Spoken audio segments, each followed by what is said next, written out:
네, 지금 전해드린 것처럼 유엔 안전보장이사회가 지금 초안을 회람을 했습니다. 자, 이 내용 보고 이제 아마 이르면 내일쯤 우리 시각으로는 26일이라고 하니까요. 오늘이게 되겠습니다만 미국 시각으로는 이르면 26일 내일쯤 이게 대북 제재안이 통과가 될 것 같다라는 소식이 들어오고 있습니다.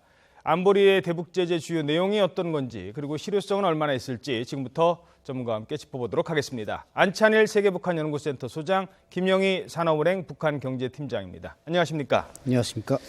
20여 년 만에 가장 강력한 대북 제재라고 하는데 어떻게 평가하시겠습니까? 일단 먼저 간단한 평가부터 좀 해주시죠. 네, 북한이 그동안 대량 살상 무기 WMD를 이제 생산하고 있었지만 또 실험까지 해서 다 결과를 보여주었지만 사실 국제사회의 제재는 형식에 불과했고 또 유엔의 제재라는 것이 반드시 의무사항은 아니기 때문에 잘 넘어왔습니다만은 이번 제재는 사상 최고 수준의 수위에서 진행됐다는 점에서 아마 북한은 고립무원의 상태를 면하기 어렵다. 즉 하늘길 바닷길이 모두 막혔기 때문에 북한이 과연 자금줄만 끊길 것이 아니라 이제 명줄도 위협받지 않을까 그렇게 평가할 수 있겠습니다. 예.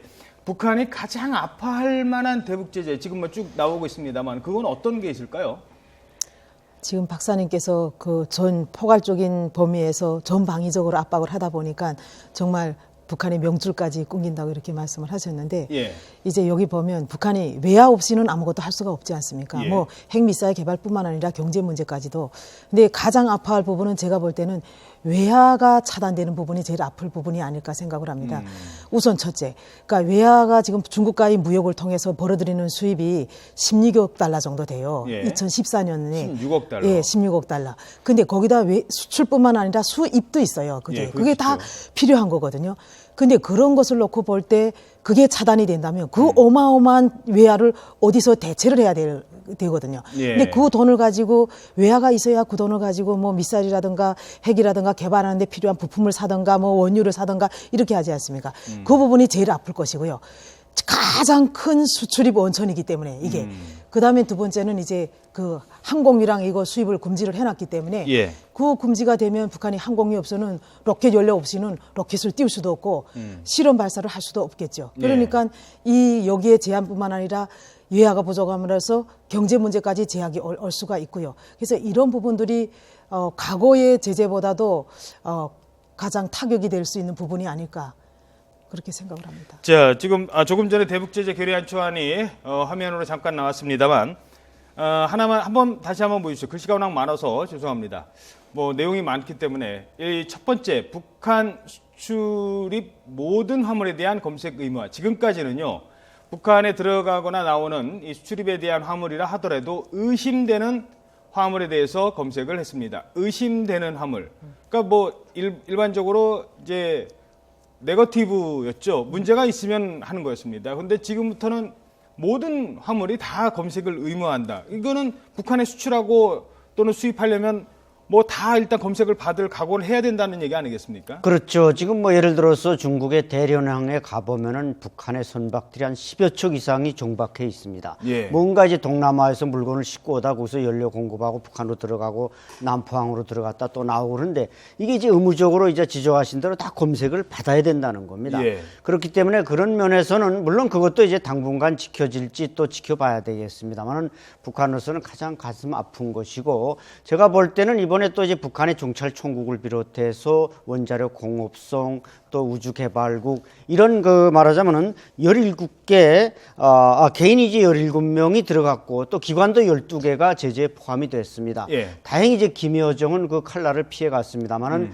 김영철이라든지 또 홍영칠이라든지 군수공업부 부부장 노동당 이런 장거리 로켓 개발과 핵실험에 참여했던 핵심 인사들이 다 들어갔기 때문에 그것이 북한에게는 가장 큰 타격이 될 수 있고 그러나 그럼에도 불구하고 지금 북한이 유엔으로부터 제재받는 것은 지난 2013년 제3차 핵실험 이후에 지금까지 합쳐도 100개 기관이 넘지 않습니다. 그렇죠. 과거 이란이 1000개 넘게 기관이 유엔의 제재를 받았다는 거 것에 비하면 아직 북한은 어떻게 보면 빙산의 일각에 불과하다. 그래서 앞으로 아마 북한이 또다시 7차 당대회 때 무슨 제5차 핵실험을 한다든지 이렇게 되면 더 유엔 제재가 강화될 수 있기 때문에 북한으로서는 지금 어떻게 보면 사면 초과로 다가가고 있는 것 같습니다. 예.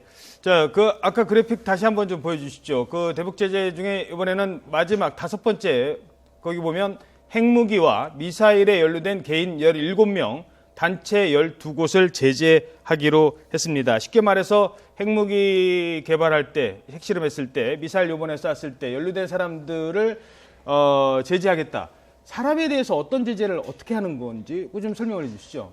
그러니까 이게 구체적인 내용을 지금 제재 그 내용을 못 봐서 네. 이게 지금 정말 어떻게 있는지 구체적으로 모르겠지만 그냥 보면 개인에 대한 제재는 개인이 뭐 외국에 뭐 계좌를 갖고 있다던가, 아하. 예, 그다음에 간부들 같은 건 계좌를 갖고 있거든요. 그러니까 아. 그런 계좌를 갖고 있다던가, 그다음에 또 해외에 나갈 수 있고 왔다 갔다 왕래를 할 수 있다던가 이런 예. 것을 모든 걸 제재를 하겠다는 것이죠. 예. 근데 이 사람들이 만약에 밖에 나가지 않고 그냥 나는 여기 가만히 있고 북한 내에 가만히 있고 해외 계좌를 안 만들고 하면 어떻게 제재 방법은 할 수가 없습니다. 예. 그런데 지금까지 보면 다 불법으로 이 사람들이 이름으로 돈이 계좌에 돈이 들어와 있었고 이런 것들은 제재가 되겠죠. 그러면 앞으로 북한은 또 고안을 차명이나 고안해낼 수 있게 차명 계좌죠. 예. 이런 식으로 할 텐데 또 우리 그 정보 당국이라든가 미국이 정보 당국이 그 차명 계좌랑 이런 것들을 밝혀낼 수가 있기 때문에 예. 이것은 예를 들어서 무슨 뭐 북한의 김영철이면 김영철이 차명 계좌가 이렇게 될 수 있다. 왜 불법적으로 그 돈이라는 것은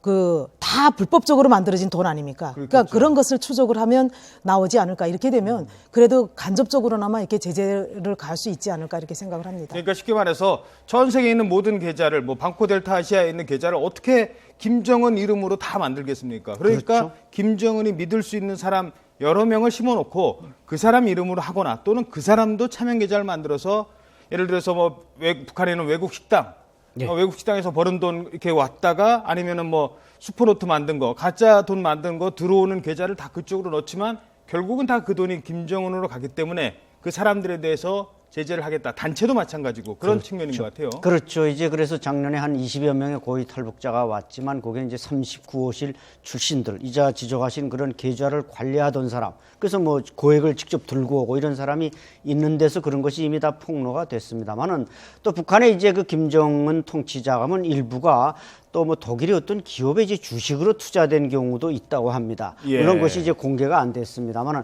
그래서 미국의 이제 재무성 팀은 이런 것에 대해서 어느 정도 추적할 능력을 가지고 있기 때문에 오히려 뭐 재무성의 그런 자금 추적 능력은 CIA보다 앞서 있다고 하지 않습니까? 그래서 이번에 이제 유엔 제재가 아마 발효되면은 뭔가 북한의 어떤 그 재정 흐름, 자 그 차명 계좌라든지 그 개인들에 대해서 철저한 추적이 진행되기 때문에 과거와는 전혀 다른, 그러니까 북한의 어떤 급소를 자극할 수, 과거는 이제 맴도는 제재였지만 이번에는 급소를 자극하는 그런 제재다 보니까 아마 효과가 많이 나타날 것으로 기대하고 있습니다. 자, 그런데 급소 중에 한 사람인 김여정은 좀 빠져 있다. 이 부분은 어떻게 보시겠습니까? 김여정이 지금 뭐 핵이라든가 미사일 개발에 들어가는 자금을 관리하는 당서기실 실장이고 뭐 선전선동부 부부장은 뭐 자체하더라도 그렇기 때문에 김여정은 당연히 핵이나 미사일과 관련된 인물이다 이렇게 보는 것이죠. 객관적으로 볼 때. 그러니까 이렇게 빠져 있는 것은 일부에서는 뭐 중국이 예. 북한의 권력 엘리트 이런 데 대해서 조금 거부를 하지 않았느냐 이런 분석도 있더라고요.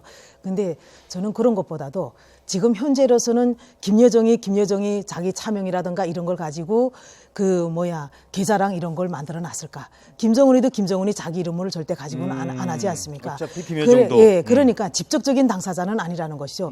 핵이나 미사일 개발을 하는데 자금을 관리는 하지만 직접적으로 내가 위험하게 다른 데 계좌를 갖고 있거나 이런 활동은 할 수 있는 인물이 아니기 때문에 김여정은 빠지지 않았을까. 그렇게 판단이 됩니다. 예. 중국도 약간 이른바 북한의 로얄 패밀리를 직접 건드리는 게 좀 부담이 됐을까요? 어떻게 보십니까? 네, 그런 측면도 아마 있을 겁니다. 덜 자극하면서도 압박은 하되, 그러니까 또 김여정의 남편이 지금 잘 알려졌지만 노동당 39호실, 김정은의 통치자금을 관리하는 부서에 또 직접 근무하고 있지 않습니까? 예. 그렇기 때문에 아마 김여정의 본인이 어떤 계좌가 드러나지 않은 상태에서 제재하는 것보다는 그 주변을 잘 제재하면 역시 김여정에게도 압박이 된다. 그런 측면에서 아마 김여정은 빼지 않았나 그렇게 판단이 됩니다. 예. 자, 유엔 유엔의 이제 초안이 공개된 대북 제재안에 대해서 북한은 아직 공식적인 반응은 보이지는 않고 있습니다. 하지만 곧 뭐 공식적인 입장을 내놓겠죠.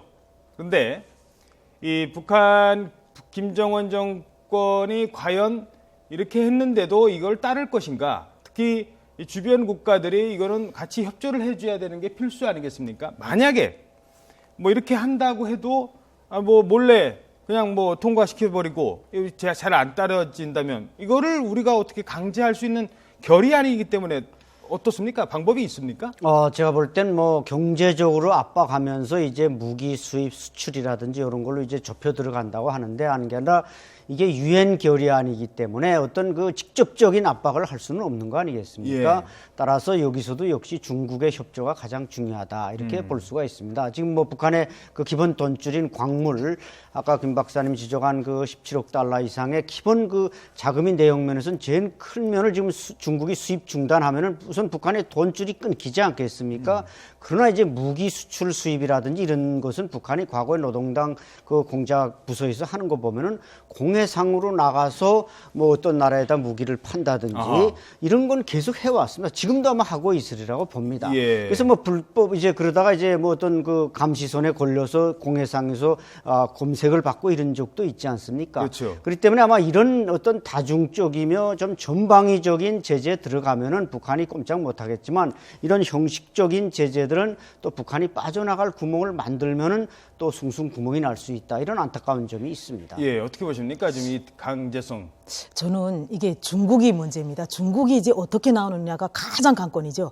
북한이 2014년도에 전체 대무역 수출이 대무역액이 76억 불입니다. 거기서 중국가가 68억 불이에요.